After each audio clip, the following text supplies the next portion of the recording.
share, recipe share. Share a little recipe with Recipe Share. Recipe Share, Recipe Share. Share a little recipe with Recipe Share. Thank you for joining us for this episode of Recipe Share, a program on AADL TV where we take a few minutes to talk about recipes in a featured category. Today's category is salads without lettuce. I'm Katie, and as usual, I'm joined by Beth and Elizabeth to tell us about their recipes. So Beth, tell us what you made. Thank you, Katie. I will tell you what I made. I was started with cucumbers because I was getting so many cucumbers in my CSA. And I really wanted to, well, I'd seen a recipe that involved, it was a Thai inspired cucumber rice salad. So that's what was my jumping off point. They used, and I just made it completely different. So it involved a cup of cooked jasmine rice, let it cool. The cucumbers I peeled and seeded and diced. The recipe originally called for like Persian or Japanese cucumbers. But anyway, and then about a half a cup of diced red pepper, a small bunch of cilantro chopped, a quarter cup of sliced green onion or so, maybe a couple tablespoons. And then, so that was the ingredients. I salted the cukes and set them aside for a few minutes while I made this little sauce, which was with sriracha, sugar, rice, and rice vinegar. I mixed that with all the ingredients and added some chopped peanuts on top, and that was my salad. Well, that sounds tasty. I've never had anything like that. I've never had a salad that was mixture rice, cucumber. It sounds totally unusual to me, but really good. So I'm excited to give that a try. Cool. Yeah, the first time I experimented, so it called for chili paste. I didn't have chili paste. I finally used sriracha, although it looked a little suspect, but well, I was going to ask about how that bad can it too, go? actually, because like you can't really get sriracha anymore at the store. Have you noticed that? I did notice it the other. Yeah. So what happened? Did they? I don't know the whole story. I know that there's a whole story and you can Google it, but I'm not going to Okay. try and remember what it was. Okay. But yeah, I noticed that it wasn't the official when I decided to buy some, and then I did buy chili paste earlier today. But anyway, the sriracha did the job. It was cool and fresh, and I think you could even add mint to it if you wanted. And yeah, it was a really great way to use up rice. I mean, I made it specifically for this, but I don't know, and then the peanuts, that was a last minute thing that I realized, and I had to pull them out of my trail mix. Came close to adding an M&M. That wouldn't have been good. But yeah, that's what I had to do, and that worked though. And it's vegan, right, Beth? It sounded like it. Yes. I always think that's worth mentioning. Yes, definitely vegan. Yes, you're absolutely right. And it sounds super fresh and just like great summer salad lunch. Mm-hmm. Yeah, it was kind of a more filling kind of lunch salad. So yeah, we ate that and enjoyed it. I'm excited to give it a shot. All right. Cool. Well, let's find out what you made, Elizabeth. Okay, so I kind of ended up making this up. Basically like my go-to staple is for lunch so often is I put fresh spinach, halved cherry tomatoes, and like the small little balls of mozzarella in a bowl with salt and pepper and olive oil and balsamic, and then I just cook like a small amount of pasta and put it in, and it's basically like I essentially put that recipe in our recipe share cookbook. But I just do it all the time. It's easy. It's a good way to get veg and it fills me up. But lately I've been like, man, this just seems like even the pasta, like it just seems like a lot of it just seems like processed food, you know, because it is just like white pasta. I don't know. So I was like, I wonder if I can modify this a little bit because I love those flavors. And so I got this idea to basically use beans instead of pasta. So I've done this twice, and I've used both a can of cannellini beans that were rinsed and drained, and a can of chickpeas that were rinsed and drained. I actually like the chickpeas better because I just love chickpeas. Um, and I modified a little. So what I did is I rinsed and drained a can of chickpeas. Then I sliced some cloves of garlic and just like bloomed, I guess not bloomed, but put them in an olive oil on the stove for, a minute just to get them fragrant. And then drizzled the garlic olive oil over the chickpeas and tossed it just to kind of like warm them up a little bit, get the flavors melded. Then I added in the spinach, tomato, fresh mozzarella, drizzled it all with balsamic, and added a few dashes of red pepper flakes. And I actually bought some prosciutto and tore that up and like stirred that in too, because I was just like, I don't know, why not? And it basically is like a kind of like chickpea caprese salad, I guess.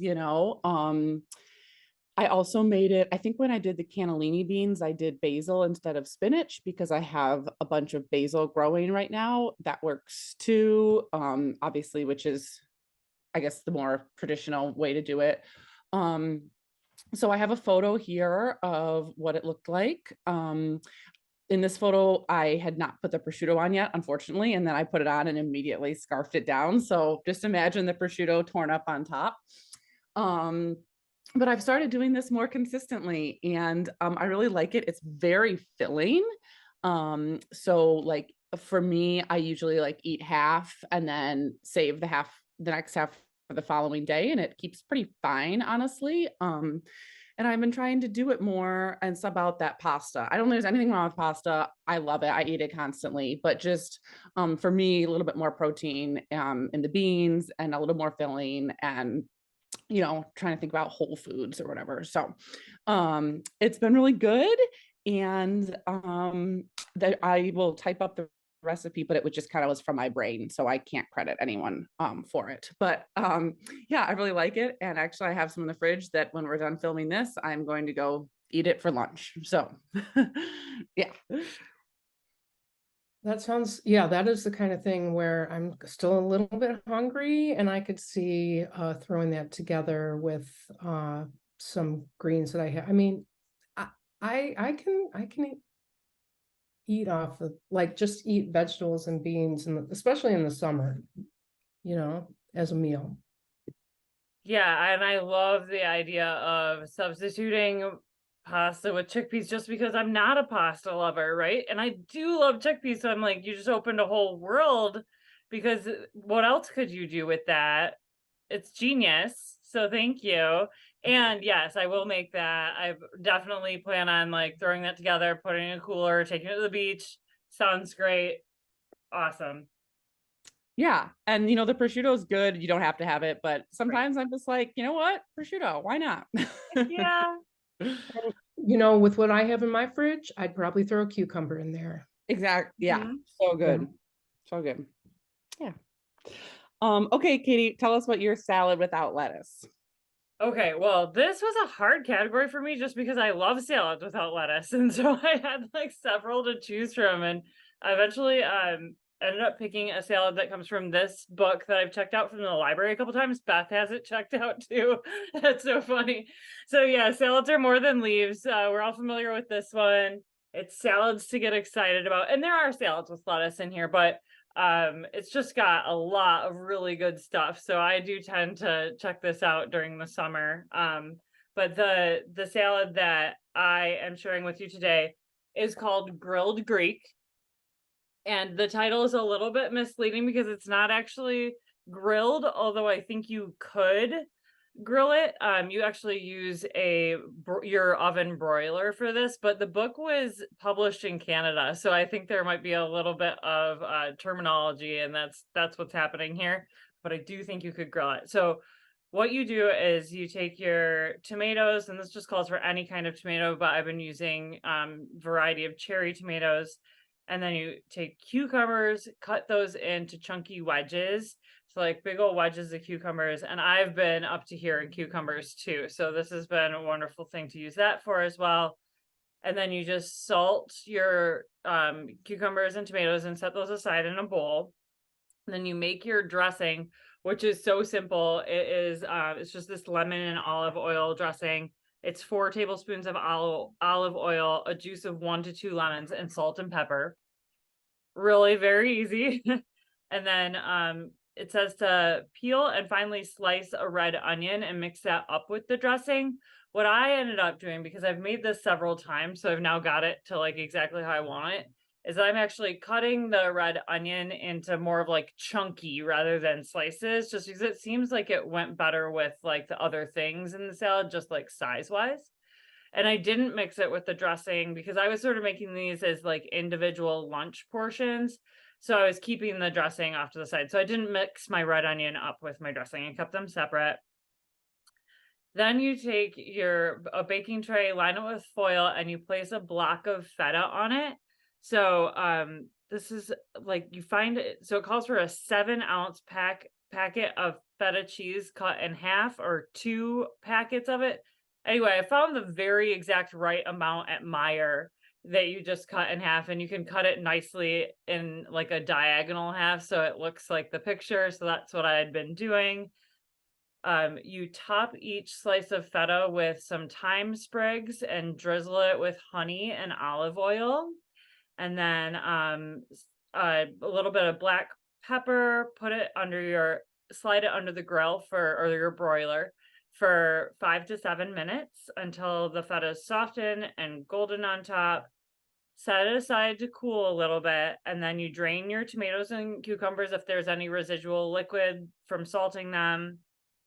Return that to the bowl, add your red onion dressing, Kalamata olives, dried oregano, and then toss that all together.